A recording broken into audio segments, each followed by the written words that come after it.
Today, I would like to bring your attention to what you do to downregulate your nervous system in situations where you really need to, because you're in an emotionally heightened state. Because one of the big differences between an okay leader and a great leader is their ability to respond calmly to situations. During a day as a leader, all sorts of things happen that can mean that you go into an emotionally heightened state. Maybe you feel angry that somebody broke their promise and didn't deliver what they said they would. Maybe you feel just overwhelmed with the amount of work on your plate. Maybe you feel uncertainty because you're leading your team through difficult times and you don't know the answers. There are a number of emotions that you could feel, a number of states you could go into, and that is perfectly normal. But the question is, are you aware when it happens?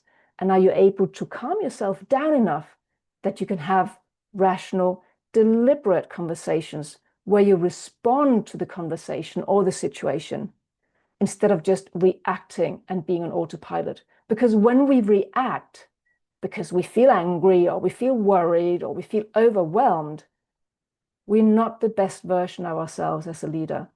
And we may say and do things that we later regret because it wasn't thought through properly. We didn't come from that calm and collected state.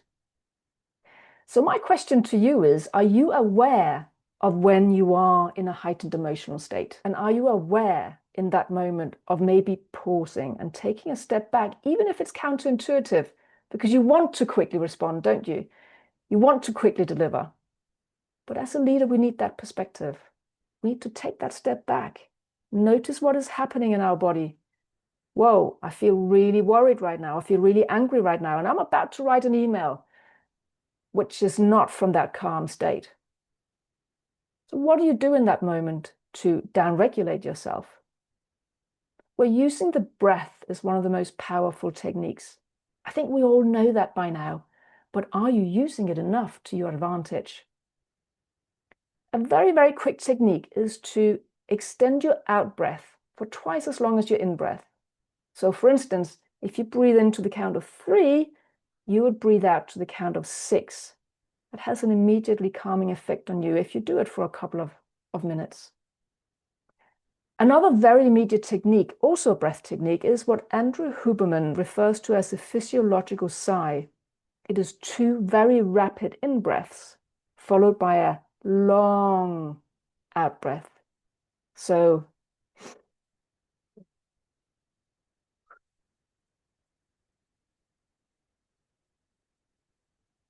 try it right now.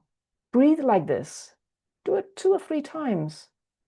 2 rapid in-breaths where you fill your lungs up, and then 1 long exhale. I know that when I do it, it has an immediately calming effect on me. Whatever you do, you want to be conscious of your state. You don't want to be a leader who reacts out of anger or fear or worry. Those emotions are natural, but be with them yourself and downregulate yourself before you take action and before you have leadership conversations. That's what leadership is all about. Thank you for watching.